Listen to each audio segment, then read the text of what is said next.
Draftkings stock analysis. What's going on, guys? That's what we're going to be talking about in this video here today. We're going to be talking about Draftkings and its business model, everything behind it, my bullish thesis behind it, price targets I see hitting, prices I want to get in at it, whole 9 yards, guys. Hope you guys enjoy this video. If you do, make sure to hit that thumbs up button. These videos take me a long time to make. They actually take me a full week to make these videos because of other things going on, but this specific video takes me a full week to do the entire research and make. So I would really appreciate if you guys hit that thumbs up button. Also, don't forget to subscribe to the channel as well if you want to see more videos like this. So at the time of me filming this is a $55 stock, all right? It's a $21.6 billion market cap. Now, basically what Draftkings is a lot of different things, and we're gonna get into that in this video, but one of the main things it was, and the main thing I knew it was for a long time, is it was basically a DFS site. So if you don't know what DFS is, basically DFS is daily fantasy sports. So to break it down a little bit more, obviously if you don't know what fantasy sports is, this might be a little bit harder for you to follow, but when you generally play fantasy sports, you draft a team, right? Once you draft that team,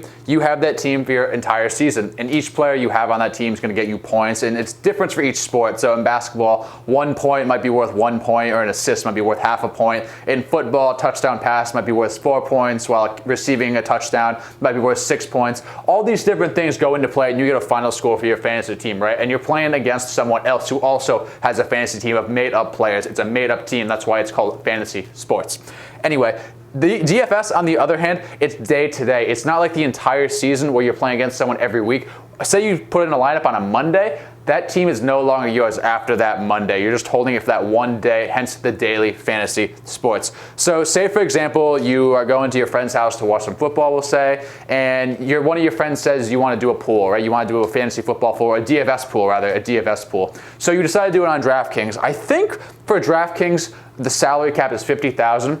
Which is another thing, you get a salary cap, and each player costs a certain amount of money, okay? So say you do the DraftKings pool, and we'll say Miles Sanders is $4,000, we'll say Phillip Rivers is $6,000, and basically the goal is to make up a team within that $50,000 salary cap. That's the best team that's gonna put up the most points, right? There's 2 main types of, I guess, tournaments or pools you can play. There's cash, and then there's tournaments. There's other ones you can do too, like head-to-head, but those aren't as popular. Mainly cash and tournaments are the 2 popular ones.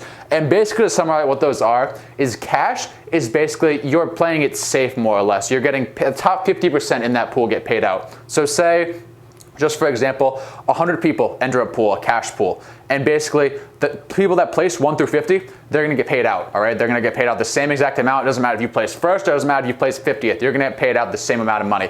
As opposed for tournaments, I believe it's the top 10% that get paid out. So same thing, same exact example, say 100 people enter a tournament. Basically, only the top 10 are going to get paid out. So you want to take a little more risk, you want to be a little more aggressive because you're going to need that upside, and you're going to need to get a little bit of luck to place in that top 10 percentile. And obviously, like for each pool, DraftKings is going to take a certain amount out of that money you put in. So say you each put in $10 and you play in a cash pool, not everyone's going to get paid out $20. Not everyone's going to double their money. It might be like $18 or something like that. I'm not exactly sure what the percentage is DraftKings takes out, but they take out a certain percentage, and that's where their profit comes in. But they also have other things too. They also have sports betting, which is actually available in currently 10 states. That obviously, sports betting is exactly what it sounds like. It just consists of betting on sports such as spreads, money lines, prop bets, all those different things. I'm sure you guys have a general idea of how sports betting works, so we're not going to go too into that. They also have their iGaming section, which was launched this year actually, and it's very important. We're going to get into it in a little bit, and I want to talk about that in a little bit, but basically for right now, it's just an online casino, okay? So to start off, while I was reading this 10K, guys, I came across this very important line, and it was the very first line of the 10K, and immediately it got me interested, and my interest was immediately spiked. While we may pursue an acquisition opportunity in any business industry or sector, we intend to focus on identifying a business combination opportunity in industries or sectors that complement our management team's background and to capitalize on the ability of our management team to identify, acquire, and operate a business focusing on the media and entertainment sectors in the United States or globally. Now, why is this line so important? It's important for a lot of different reasons, but the main reason I want to drive home, the main point I want to drive home here is DraftKings already has their base. They already have their business model. They already have what they want to do set in stone. And instead of maybe exploring other different ideas, basically they're saying we're only going to pursue business ideas that really benefit us and benefit our business model and our structure. And I really like that because what's the most important rule of business, or investing rather? What's the most important rule of investing? You don't invest in companies you don't understand. And basically to me, when I read that, they're saying we understand our business, we understand our niche, we understand exactly what we want to do. We're going to take that, we're going to run with it, and we're only going to pursue opportunities that are going to expand that niche of ours. And I really like that saying right there. I really like that line in that 10K, and that immediately got my interest spiked, guys. And I'm actually pretty excited to continue talking about this stock. Draftkings did have a little bit of an odd path when they went public. Instead of taking like the traditional like public route that most companies take, they ended up merging with Diamond Eagle Acquisition and SB Tech, which basically just made them go public by default because they just had to, basically, to summarize it in short. So now in a minute, we're going to get into like some risks and the bullish thesis I have going on here. But first, we're going to talk about the balance sheet a little bit. So as their total revenue for the trailing 12 months, they have done $423 million so far. They did $132 in revenue this past quarter that just ended, which compares to $67 million in the third quarter of 2019. As for the 9 months that ended September 30th, they did do $292 million in revenue, which compared to $192 million in the 9-month period of 2019. Now, here's the thing that kind of gets me a little concerned. That's a little bit of a red flag. So the revenue has increased dramatically, but their overheads also increased a lot as well, which kind of worries me. They're putting a lot of money back into the business, which is good. I like to see that, but it's a lot of money, almost like concerning levels in my opinion. Sales and marketing at $96 million, product and technology at $203 million, not to mention their cost of revenue at $96 million and the G&A at $127 million. And when you add all that up, guys, that's a total of $348 million in loss from operations, which is a lot compared to their revenue. I really think that's a pretty substantial amount in my opinion. However, their gross profit for the trailing 12 months is $196 million. They reported $23 million in June and $36 million in September for their gross profit. And keep in mind, this company is not profitable yet. They're actually taking a net loss so far this year of about $600 million, including a $347 million loss in the third quarter and a $577 million loss for the previous 9 months. And those numbers are actually also up dramatically, up from $55 million in the third quarter of 2019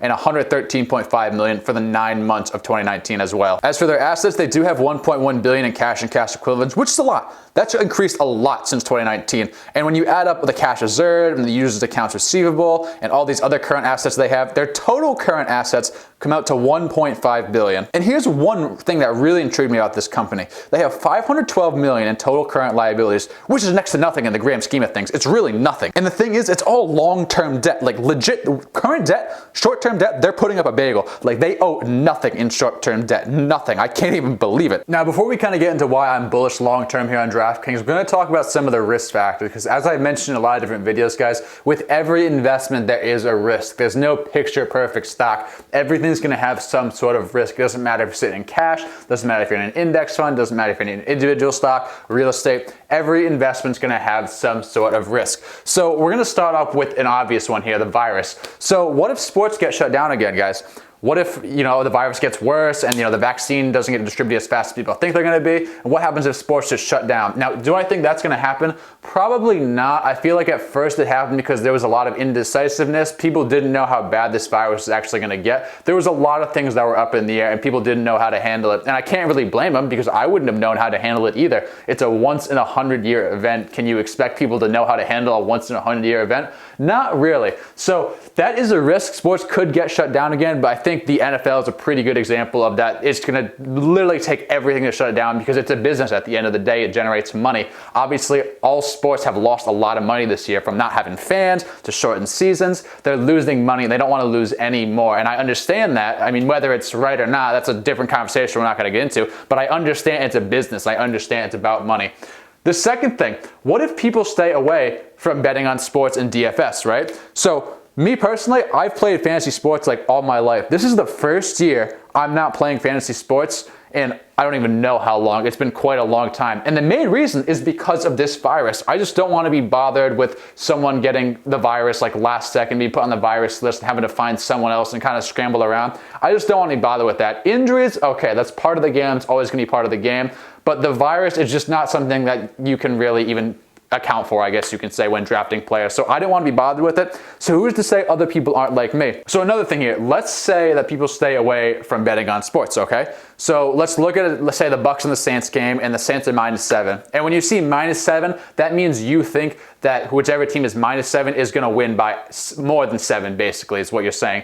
So let's say the Saints are -7, right? And it's game's playing on Sunday, 1 o'clock, and Saturday night before the game, you're like, all right, I'm gonna put $100 down on the Saints. I think they're gonna blow out the Bucks. They blew them out the last 2 times, you know. NFC Championship game, Drew Brees is back, he's coming, he's ready, he's gonna blow them out, all right?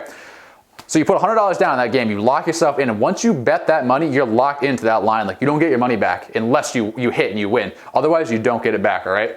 So let's say the night before the game, right, Drew Brees tests positive for the virus. What happens, right? What happens? Because you're locked into that -7. You're not getting your money back, as we just talked about. You're not getting it back. So basically, that line's going to move. It's going to move, and it's probably going to move in favor of the Bucks if I had to pick based on my knowledge of sports. But that line's going to move, and you're locked into that -7. But you could have gotten much better odds. And basically, I think people might just stay away from that because they're like, well, I don't know. That's the thing. Obviously, you know, unless you see some sort of freak injury like in a walkthrough or something, no one's going to get hurt the day before a game. It's literally almost impossible unless you do something really stupid. But with this virus coming out, guys, it's actually possible people test positive like the night before the game. Look at Dez Bryant. Look at Dez Bryant. Last week, I think it was on Tuesday night, he tested positive literally in warmups and he got pulled off the field. So anything can happen. 2020, anything can happen, all right? So that's just another thing right here. Another thing, what if people just stop betting altogether? So look at it this way, a little bit different what we just talked about. So there's not a lot open right now, okay? Restaurants are limited, some states are shut down, some states aren't open completely. There's a lot of things going on here. So people might have a little bit more money and they can't do a lot because not a lot's open. So some people are throwing in the stock market. Now some people might be like, you know what, let me throw $50 to $100 down on the money line. We'll just see what happens, all right? Just some fun money. So what happens when people actually get to go back out? What happens when things start to get open up back up again? Instead of betting on a sports game, what if someone starts buying tickets to a sports game? Instead of betting on the money line, what if someone buys tickets to a concert and wants to go get food and some drinks before? So does that mean that the money velocity coming into this industry is going to slow down a little bit? Who knows, right? But it's a risk. That's something you got to take into consideration here. What are the odds of that happening? What are the odds of it not happening? Another thing is viewership. So when sports restarted in August, viewership was down, and it was down bad, guys. I think a lot of it had to do without the fans. Honestly, in my opinion, this is the one of all these we're going to talk about on this list, the one you should probably worry about the least, because I think once the fans come back, it's going to be more entertaining. It's going to be more fun just for everyone watching. I think that's going to spike viewership back up. But what if it doesn't? I mean, I could be wrong. I've been wrong a lot in my life. What if the viewership doesn't come back? Are people just not going to bet on sports? Are not as many people going to bet on sports? Again, it's a risk you got to take into consideration before you invest in this company. Another thing is, and these last two are probably the two biggest ones, what if sports betting is not legalized? Obviously, this is a growing industry. I think sports betting is going to be legalized sooner rather than later. I think it's only a matter of time before you can bet on sports in any state. But what if it's not like that? Like I just said, I kind of view it as more of the flower industry. We'll call it the flower industry if you know what I'm talking about. It's just up and coming and it's just a matter of time. But what if it's not? What if it's not legalized? What happens? Is, you know, Draftkings growth capped? Is the revenue capped? Do they innovate differently? What's the case? What happens? Again, it's a risk. It's something we got to talk about here. And lastly, online gaming. So obviously Draftkings is all about online gaming, right? So what's stopping other casinos from just creating an app where you can bet online? Here in Rhode Island, we have Twin River Casino. They have an online sports betting app. You can just download the app. You used to have to go there and get a code, but now with the virus, you can just download the app and start betting on sports instantly. So what's stopping casinos from around the country and around the world, I guess you could say, from just doing that? It's very easy, and I think it's something that casinos should look into doing. But again, it's a risk. It's something you got to take in consideration. All these are things you got to take in consideration, but there's a lot more bullish things that I personally like about this company that we're going to get into, we're going to talk about. All right, guys, so to start off this kind of positivity section, we're just going to go with a little bit more of a rapid fire type thing. Sorry if this like lighting is weird, by the way, or if it's like the camera angles are all different. I've been playing around with these lights. I can't really seem to get the right angle here, but we're just going to run with it. We're going to roll with it because the show goes on, you know what I'm saying? So just to kind of start off, it's a founder-led company, and as you guys know, I'm honestly a really big fan of founder-led companies, mainly because it's more so like just like your baby. Like you want to like build it up, you want to see it grow, you want to see it turn into something great, as opposed to like someone who comes in and takes control of it. It might be a little bit harder to just kind of like get that passion that you would have if it's just founder-led, okay? Secondly, they're partnered with a lot of pro sports teams, okay? Like Rockies, Flyers, Eagles, just to name a couple. There's tons and tons more, but they're partnered with a lot of pro sports teams. Thirdly, they're also affiliated with Turner Sports and ESPN. And what does that mean? It means they're the executive sports book for Turner Sports and Bleacher Report properties, guys. That's huge. That's huge, huge, huge. They're also the official sports betting partner for the Mike Tyson and Roy Jones Jr. fight. And they also have a new deal done with in-game payments. So what does that mean? So it means you're going to see more gift cards in like 7-Eleven, Speedway, and Dollar General. So what does that mean? Why is that important? Oh, I need to get my niece a gift card. Let me stop here and get something. Oh, she likes sports. Maybe she'll check out Draftkings. I don't know, I'll get her a gift card at Draftkings. Oh, I guess stop and get a drink at 7-Eleven. Let me just run in there really quick. Oh, Draftkings. I wonder what that is. I'll have to check that out and look that up when I get home. You know what I mean? It's going to expand their brand more, and it's going to put the name out there more and more and more. And lastly, they also have Michael Jordan. Now, I know you guys are thinking this might be a little conflicting because he hasn't done the greatest job with the Charlotte Hornets, so you might be like, this guy doesn't know how to run a business. But look at it this way. So Jordan's shoes are one of the most successful shoes ever, and that may never ever be top, guys. Like, one of the most successful shoes ever. And Michael Jordan has been around quite a while, and he's grown that brand quite a lot over the years, obviously. Now, obviously, he's had a team around him, and he was just the face of it. He didn't do all of the job himself, but I don't think that brand would have gotten to where it was if it was someone else, okay? And plus, Michael Jordan was a pretty big gambler back in the day. I'm sure he's still gambling now that he's retired, even though he owns a basketball team. He's got that going for him. But serving as a special advisor for Draftkings, I think that could be huge for this company. Absolutely, absolutely huge. And I think just in general, like just his name, even if he didn't do anything, just having his name on the board is going to be huge to this company. So look at it this way, right? So how many people do you think would be buying Jordans if Michael Jordan was not affiliated with that shoe? How many people do you think would be buying LeBrons if LeBron was not affiliated with that shoe? I'm sure people would still be buying them, but I guarantee you those numbers would be a lot less than what they are today, guys, okay? A lot. Now, additionally, they also have 1 million monthly unique payers, and obviously these MUPs in August and September were higher because of the resumption of sports, but DraftKings says these trends are more likely to continue, and I actually believe them. I think these trends are going to continue. In addition, their average revenue per monthly unique payer was $34 in the third quarter compared to $36 year over year, so there was a slight decline there, but year to date, their average revenue per monthly unique payer was $41 compared to $38 last year for the same year-to-date period. So if this ARPU can continue to grow, which I think it will, I think it's going to mean huge things for this company, guys. Huge things. So like I said before, DraftKings is in 10 states for its online gambling business and its sports online gambling business and DFS, and 3 states for its iGaming business, which is like the online casino we mentioned before. Those 10 states, not these, just these 10 states, that makes up 20% of the United States population, okay? So if you can do that simple math, you'll know there's still 80% of the United States population that still can potentially be reached by DraftKings, just DraftKings in general. And obviously, that's a pretty big total addressable market, guys. There's still a lot more room for this company to grow just based off of that. And they're already doing it. So in the conference call, Jason Robbins, he mentioned, who's the CEO, Jason Robbins, he mentioned that Virginia and Michigan just legalized online sports betting and gambling. And guess what else he said in the conference call? Those 2 states make up 6% of the United States population. 6%. So you can tack on another 6% to that. Once obviously all the legal things get worked out, it's not going to be an overnight thing by any means. But once those get worked out, you better believe DraftKings is going to be in there, in my personal opinion.